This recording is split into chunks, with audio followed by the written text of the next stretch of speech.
Hi, Jennifer Warren here. I just wanted to continue the discussion about semiconductors, AI, and energy a little bit further. I viewed some of the Richmond Fed video footage from the conference, and I was able to review some of the panels that I was there attending, and I just sort of got some deeper insight and information that I thought would be worth sharing, just to kind of flesh out these areas a little bit more, because I think it's really important for the future of tech and the future of energy and the future of work and these sorts of things. So on the semiconductor front, some of the other items that sort of I heard from the expert, who was a brilliant semiconductor expert, probably really good presentation. He just talked about how, with a lot of the legislation, for example, the CHIPS Act, which was $53 billion to try to bring some of those supply chains back to the United States, it's going to help. But these supply chains, according to this expert, are extremely interdependent, and Taiwan is sort of at the crux of this. And what it also means is that we have to really acknowledge this trading relationship with China and try to find a middle path, so that we can all sort of do what we need in this industry, because it's a huge industry. It's like semiconductor industry is like, it was like 574 billion was the number he cited. I don't know if it's from 2021 or before. And sort of almost 50% of that market is driven by the US. We have that market share. And a lot of this activity is driven by mobile phones and PCs. So this is where, and a lot of the R&D, therefore, is coming from those sectors. However, what is changing, just because of some of the dynamics in the semiconductor industry, is that there's this evolution from semiconductor growth being from consumer products into enterprises. And that's sort of a trend that's happening more. And the other factor is cost. He did talk about that semiconductors are getting more expensive. And there's a lot behind all that, one of which is Moore's Law. And I touched on that before. And that's just basically that all the savings and all the scaling that was happening over the last 50 years, and in particular, all the productivity gains that we got over the last 30 years, are going to sort of recede in terms of being able to do more, on a small chip. And we can put I think it was a million, there's a billion transistors per square inch right now. And that has really allowed a lot of the, Internet of Everything, and, there being, billions of cell phones now and all that. But what's changing is the Internet of Everything, and how firms are going to be using data increasingly, and in the increased need for computational power. And so that is going to get more expensive, is the bottom line. And the other, but he said there will be system level innovation, as opposed to, the transistor innovations per se on these semiconductors themselves. It will shift into how the usage of them. And I think that's what the AI day was that I have been referring to. It was before Memorial Weekend, and that was when this NVIDIA stock, shot up, and there was this forward guidance that there was going to be a lot of expected revenue coming from their AI developments. And they are very much leaders, and this expert acknowledged them as being, really kind of ahead of the pack. And there's been other commentary about that as well. But I think there's a lot of jockeying going on now. And so there's going to be a lot of information flying around about, AI and AI usage. And obviously one of the big categories are these LLMs, large language models, and ChatGPT represents that, as does Bard.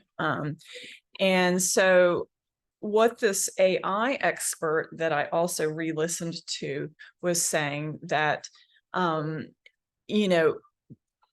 we could, if the iteration that we're at right now stayed and we didn't advance the next, edition or whatever, the next version of ChatGPT or whatnot, we would get like roughly 10% productivity increase, and even higher in some other situations. But we know that's going to change, and it's changing rapidly. There was some numbers thrown out that something like every 6 months there's a doubling of the capacity of these generative AIs.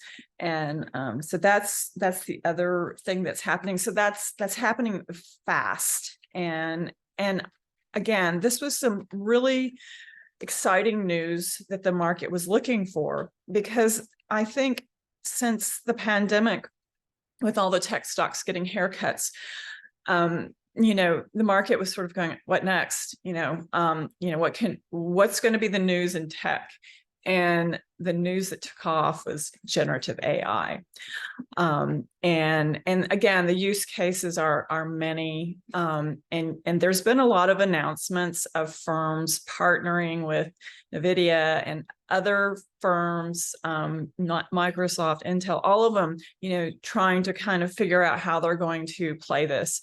And it is potentially, according to the AI expert, it's potentially going to change the world of work considerably, just like automation did for farming in the late 20s.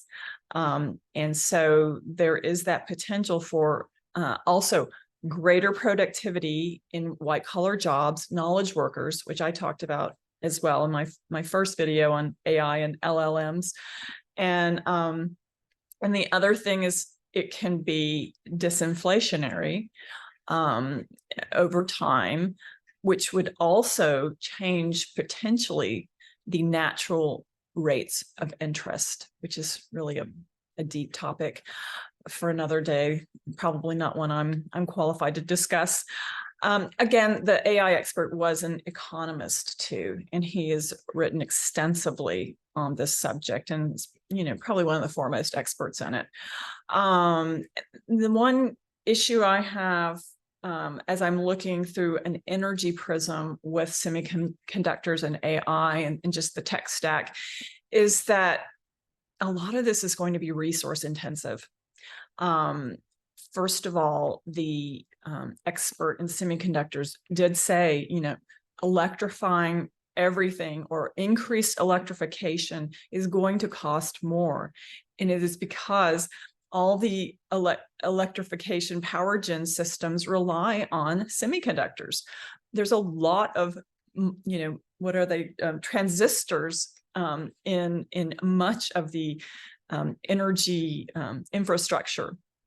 So that's one factor. So that adds cost.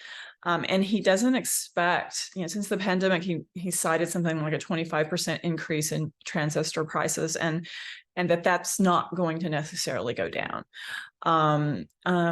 Back to the high energy use of AI and semiconductors, it's also because of, for more computational power that's going to be required.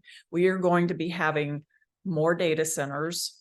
It's going to require more megawatts, and that's got to come from somewhere. And it is, a lot of it is going to have to be clean, because you just cannot burn through fossil fuels like that for those uses.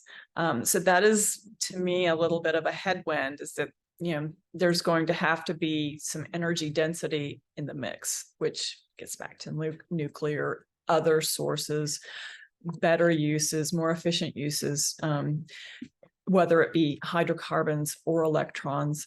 And then the other last point was that this was also back to the semiconductor discussion, was that with this increased cost of transistors, semiconductors, that and even the plants, the facilities that are being built here, they're very expensive. I mean, it's a huge capital outlay, and so when you add all that cost in, and all these things are necessary for AI, that growth is going to be harder to come by over time. And that has huge implications for the energy system. So it just means that we're going to have to be way more productive and efficient with resources in the future. And this is going to be very interesting. There's a lot of capital flooding into AI and tech and energy, and some of it indiscriminately. And the IRA legislation sort of incentivizes a lot of capital moving into energy, and it absolutely picks winners. That is definite. It is not the same as having a carbon tax, which would, make the best of rise to the top, in terms of getting your bang for the buck. So those are some of the dynamics with energy that are just starting to surface. And the one good thing about the IRA is it does focus attention on innovation and how to do things better, and how to pick your competency within your own energy wheelhouse, whether it be hydrocarbons or electrons, renewables, whatever the fuel source might be. So thank you for your time.